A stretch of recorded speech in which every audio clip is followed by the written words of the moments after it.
Приветствую всех на канале Магия Песка. Мои дорогие зрители, меня зовут Ольга, и сегодня для вас я сделаю отсыпочку на песке на такую тему. О чем кричат вам ангелы, ангелы-хранители? Хотят предупредить, подсказать, от чего хотят отвести, к чему хотят подвести.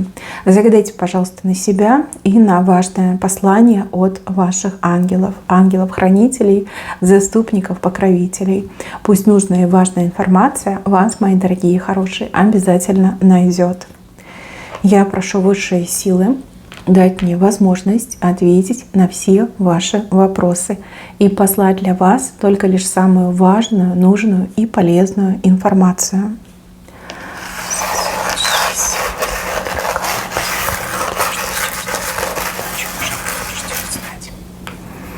Ух ты, а кто у меня здесь плачет? Скажите мне, пожалуйста, песок у меня вышел.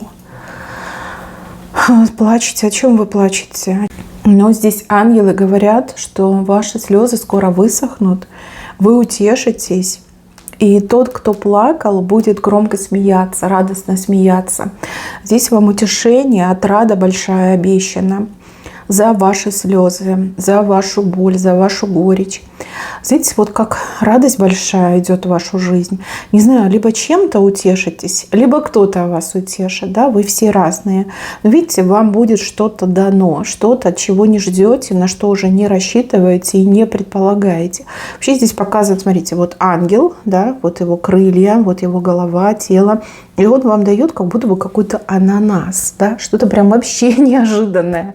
То, что может действительно по-доброму удивить и по-настоящему порадовать. Это может быть и какое-то как действие, событие, ситуация, дар. И также это может быть какой-то новый человек, причем, прям совсем новый и совсем неожиданный.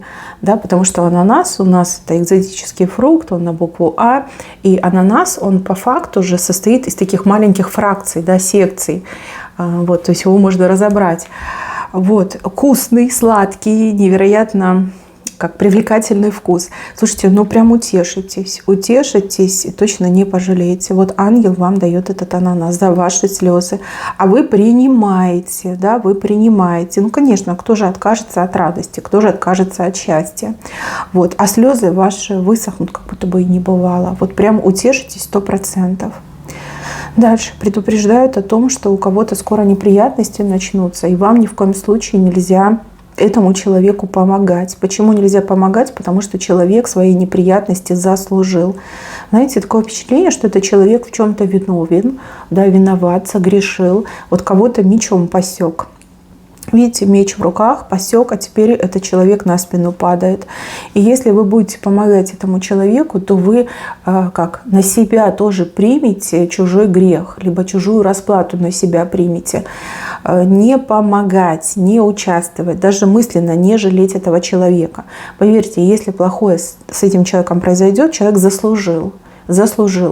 Никак по-другому, да, это не чья-то злая воля, это не какая-то там порча проклятие, человек заслужил, поэтому и падает. Причем упадет на каком-то прям совершенно ровном месте, там, где другие, бегут, а этот упадет. Подкосятся ножки у этого человека, как будто бы сами ангелы опрокинут этого человека. Если будете помогать, то разделите участь этого человека. Если будете вмешиваться, то часть этой расплаты возьмете на себя. Вам это не нужно, вам это ни к чему. Человек вам не родственник 100%, но это какой-то как знакомый, друг, подруга, тот, с кем вы, как дружны. Да, возможно, человек вас будет упрекать и говорить, что ты за подруга такая, раз ты мне не помогаешь. А вы подумайте о том, что эта подруга, наверное, не все про себя рассказывает. Да? Никто же не будет рассказывать, где он согрешил, где он кому-то больно сделал просто так, да? Просто так, без всякой причины вины. То есть, если про родной человек, да, вы бы знали за родного человека, и то не всегда за родных знаешь.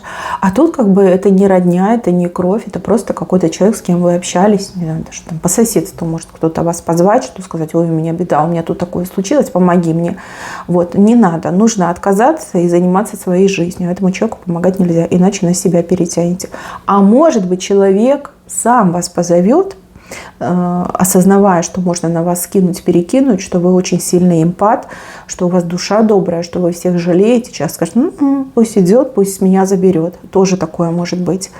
Да, кто-то может даже специально плакать перед вами, чтобы вы грехи этого человека, расплату этого человека на себя перетянули. Вот такое вам идет предупреждение, оно идет на ближайшие 10 дней. Вот, если кто-то упадет и будет вас просить о помощи, не помогать. Не помогать, иначе потом не жалуйтесь, да, не жалейтесь. Так, еще мужчину тут показывают. Мужчина готов, ну, смотрите, как показали, мужчина готов плясать под вашу дудку. Прям готов, созрел, готовенький, такой ждет, пока вы на дудочке заиграете, и он такой будет плясать, танцевать. Девочки, тут как бы ситуация либо семейного треугольника, либо любовного треугольника. Вот одна женщина, видите, кочергой мужчину бьет, косой рубит, а мужчина к вам тянется и готов плясать под вашу дудку. Скорее всего, да, та другая женщина настолько сильно его довела, просто вот довела, все соки с него выпила, как косточки обглодала, покусала, что он такой говорит, мне все равно. С ней точно я не буду. Вот вообще ее больше слушать не буду. Готов плясать под вашу дудку. Но опять же, инстинктивно этот мужчина ощущает, что вы женщина добрая, что вы его не обидите, что вы его любите, что плохого ему не пожелаете. Поэтому он готов. Ну, будет такое ощущение складываться, что мужчина у вас шелковый. Что мужчина делает все, что вы ему скажете, и пожелаете, закажете, там, читает ваши мысли, исполняет. Вот. Так оно и есть, это его воля, это не что-то там, да, случилось такое, да, это не его хитрость, это его желание, это его воля. Действительно, он видит в вас свет, он видит ваш свет, свет вашей души. И он понимает, что это его осознанный выбор, и это лучший из выборов, которые он делал за свою жизнь. От той и другой женщины он полностью отказывается. Будь то мама с придурью, будь то, допустим, какая-то женщина, которая тоже на него там свои права заявляла. Все, как бы тут точка будет поставлена. Вы молодец тем, что вы всегда любили, всегда были с открытыми объятиями, что вы его не пилили, не гоняли, что не ставили там вопрос ребром, на лопатки его не ложили, не душили, ну, типа там определяйся, да, там, с тем не общайся, это не делай. Все, теперь он как прошел эту школу и готов плясать под вашу дудку. Ну, в прямом смысле слова. И также этот знак говорит, что помимо всего прочего, вам придется взять на себя ответственность за этого мужчину, за его следующие шаги, поступки, действия, там, не знаю, что, мысли, желания. То есть он будет сугубо зависим от вас. Может быть, мужчина сам по себе такой, знаете, ведомый человек. Вот ему нужен кто-то, вот как сильный человек, который его за собой поведет. И этим сильным человеком для него будете вы. Он выбирает именно вас. Ну, вам он как бы бесконечно верит. Так, и еще.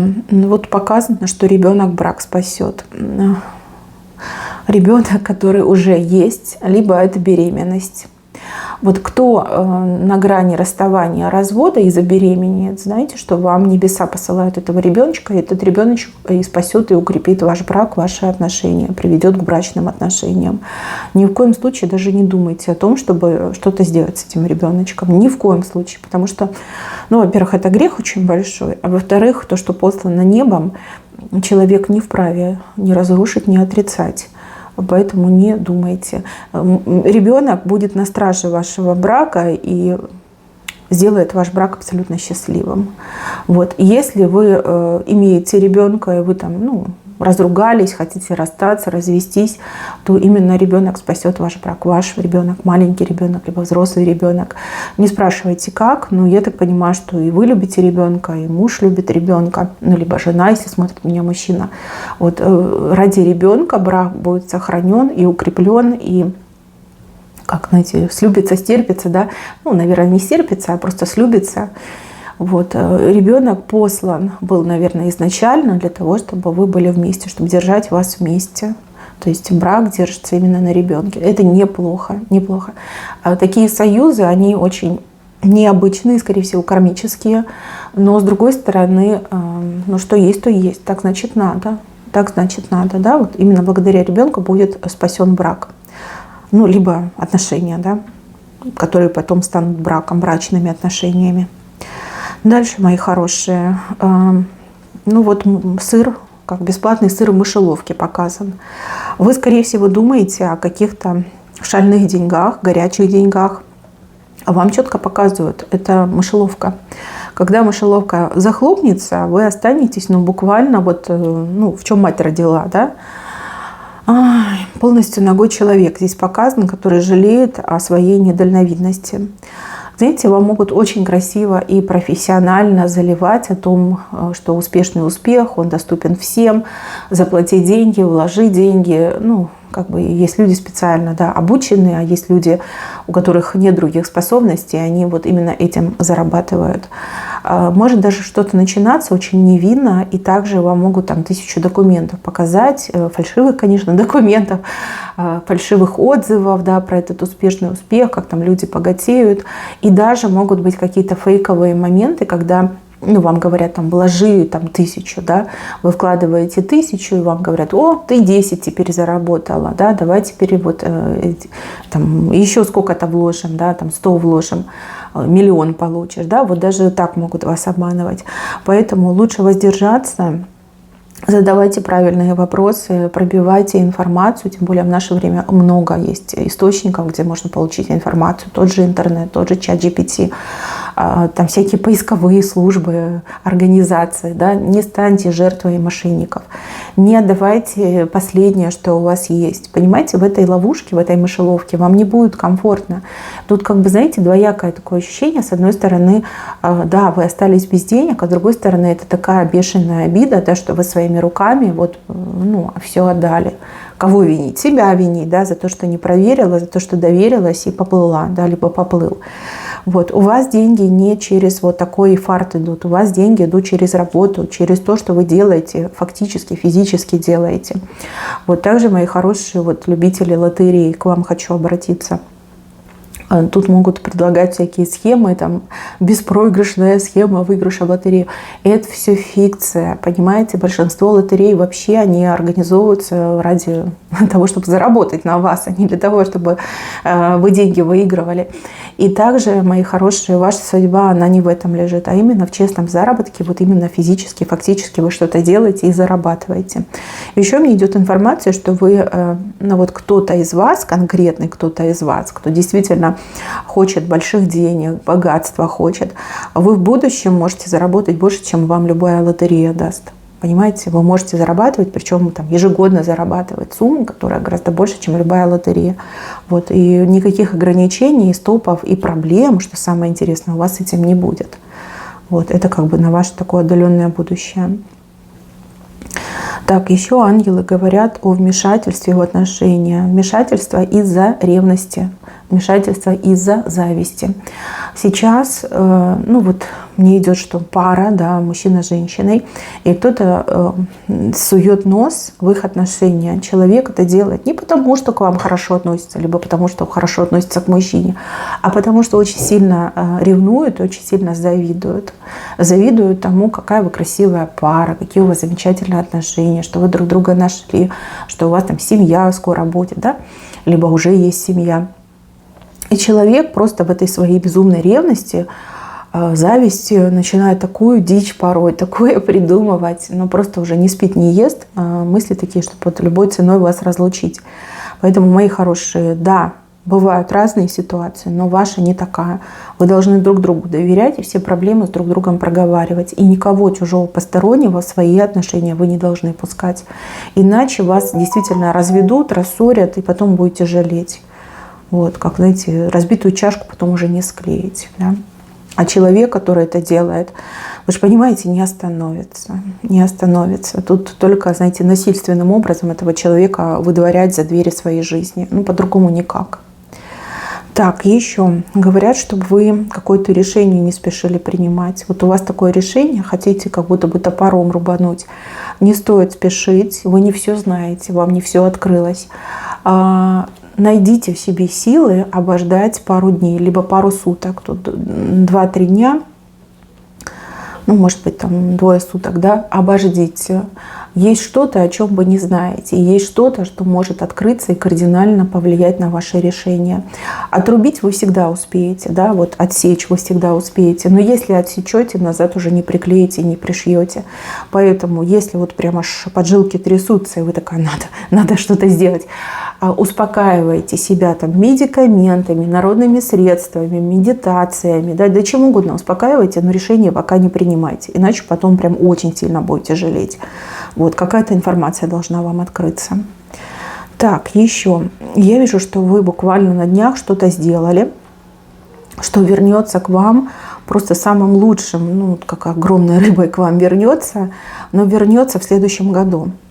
Вы что-то сделали, где-то согласились, подписались, поставили свою подпись, согласие дали. Во что-то вы, возможно, в чем-то вы приняли участие, тоже может быть. Там заполнили прошение, анкету заполнили, что-то вы сделали. Вот мне идет так, что вы что-то сделали на днях, может быть, в ближайшие несколько дней, либо прошлая неделя. Вот что-то где-то вы сделали. И оно к вам вернется. Оно к вам вернется в следующем году. Знаете, когда? Вот когда все оживает. Весна, наверное, да? Весна, начало весны, середина весны. Вот к вам вернется огромнейшей рыбой, от которой вы просто в экстазе будете. Я не могу по-другому сказать, потому что вы смотрите на эту рыбу, вы глазам не верите и думаете, да как так? Да как так? Да, какая рыба прекрасная, Господи. Да, вы все правильно сделали, а результат у вас именно идет в следующем году. Такой результат, аж, знаете, закачаешься. Дальше. Вам говорят ангелы о том, кто вас окружает. Очень много лицемерных друзей вокруг вас. Люди, которые только лишь выдают себя за друзей, но друзьями не являются. И также есть люди достойные, прекрасные, но вы почему-то с этими людьми не общаетесь. Вы, может быть, даже какое-то превратное мнение имеете по поводу этих людей. На самом деле люди очень хорошие. Вот те, кто кичатся, что да я ж твоя подруга, я ж твой друг, да Тёмы, да, вот эти люди, они не настоящие. И в сложный момент на них рассчитывать не стоит. Да, они не будут помогать, они просто умоют руки и удалятся восвояси. Но зато другие люди, с которыми вы сейчас не общаетесь, вот они прям вам помощники, соратники, заступники, помогаторы. Не знаю, как правильно сказать, но вот они будут рядом. А есть человек, даже с кем у вас был какой-то конфликт, либо какое-то недоразумение конфликтное. Вот я вижу, что этот человек прям сам первый прибежит, либо сама первая прибежит для того, чтобы вам помочь, когда придет время. И тогда, знаете, вы немножечко так ошалеете, скажете, надо же, кто бы мог подумать, да? Мы же ругались, мы же ссорились, мы же выясняли отношения, я плохо думала про этого человека. Но оказывается, такой прекрасный, замечательный человек. Еще, мои хорошие, вот здесь показано, что вы распутываетесь, как будто бы какие-то путы из себя снимаете, сбрасываете. Вы что-то делаете, вы, может быть, к кому-то обращались, может, какие-то чистки проходили, ритуалы, обряды, молитвы читаете. Вот вы что-то делаете, что вас освобождает от того, что вас, прям как вязало по рукам и по ногам. Все делаете правильно, продолжайте. Совсем скоро вы от всего освободитесь и вот как прекрасная птица будете летать, парить. Свобода, ощущение свободы, ощущение того, что уже никто и ничто не мешает. Вы уже не рассчитываете на то, что вы эту свободу обретете, но благодаря тому, что вы делаете, вы точно обретете. А еще я вижу в лапах у птицы, видите, подкова есть. То есть еще и удачу себе вернете, да, все плохое уберете, а хорошее вернете. Так, еще показано, что вам с каким-то человеком ни в коем случае нельзя сближаться, наверное, да? Сближаться, потому что здесь так показали, что один из вас это дятел, а второй из вас это как голубь, да? Две совершенно разные птицы, которые, в принципе, дружить не могут. Разные интересы, разные желания в жизни. Если есть какой-то человек, но у вас какое-то смущение, либо такое непонятное ощущение, когда вы смотрите на этого человека. Вроде как бы и неплохой, но в то же время что-то душа не лежит. Значит, не стоит. Не стоит, вы просто разного рода птицы, да, и вместе вам не по пути. Не привлекайте в свою жизнь то, что не ваше, да, и не позволяйте тем, кто не ваш, в вашу жизнь входить. Ну, ничего хорошего тут не будет. Наоборот, как просто потраченное время. Может, вы недавно с кем-то познакомились, либо вам кто-то в друзья набивается, и вы понимаете, что что-то тут не так. Да? Вот, ну, не лежит у меня душа к общению с этим человеком. Значит, не стоит. Не стоит, не надо, не вашим. Дальше. Есть проблема, но эта проблема, она как-то со здоровьем связана.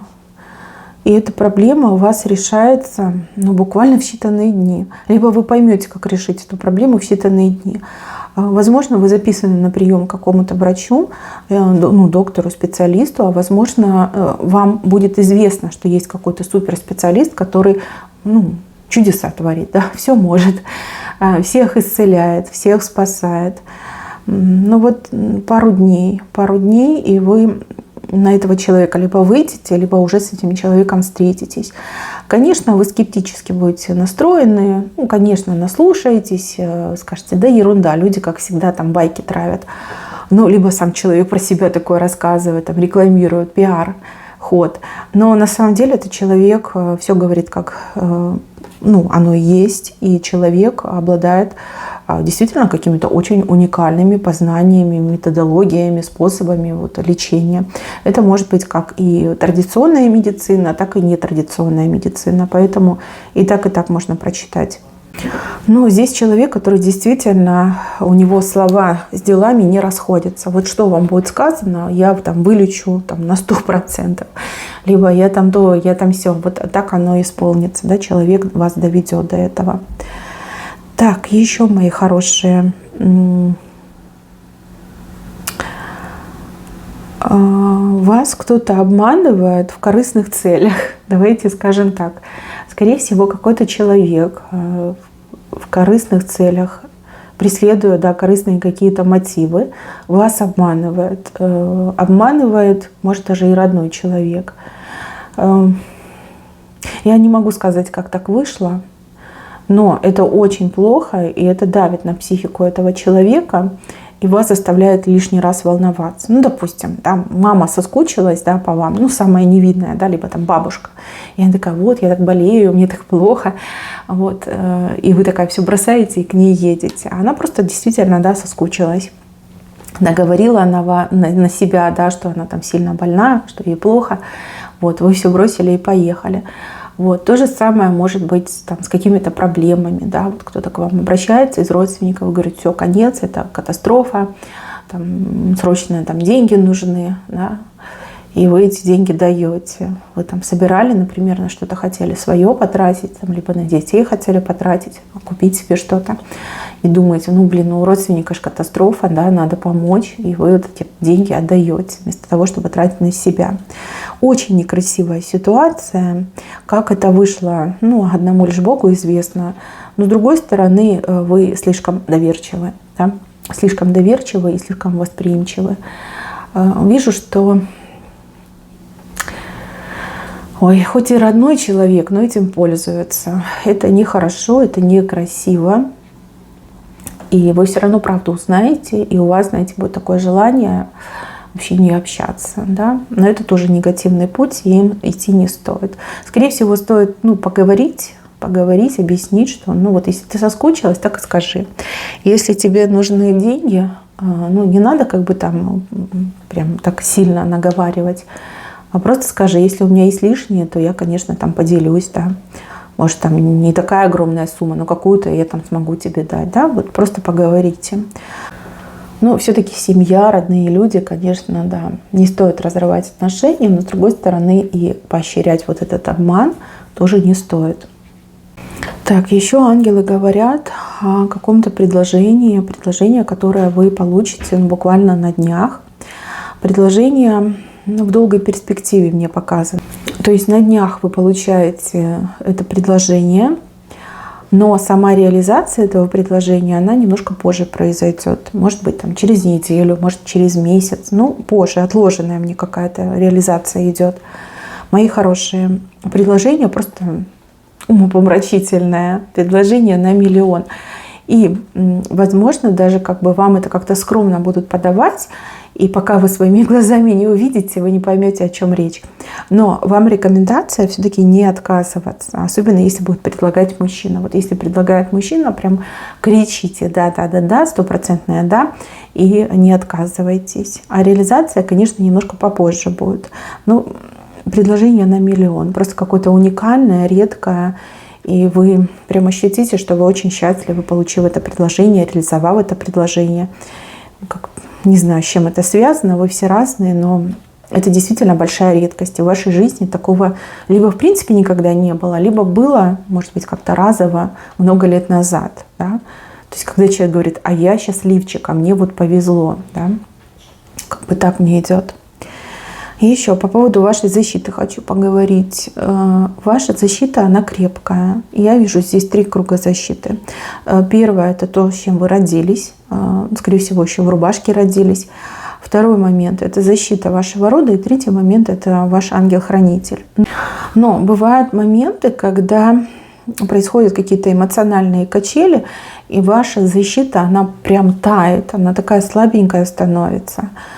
Вам нужно избегать высоких вибраций, вам нужно избегать высоких эмоций.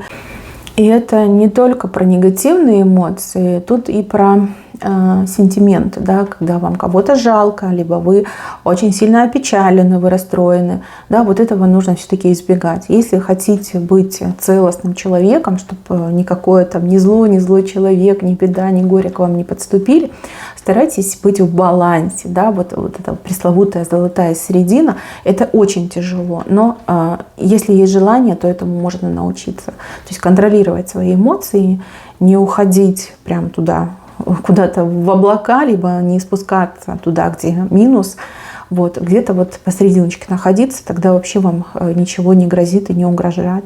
И мало того, когда вы будете в ресурсе, в таком, да, золотой середине, то, что у вас заложено, ваш дар, ваша интуиция, ваши уникальные способности, да, они будут раскрываться.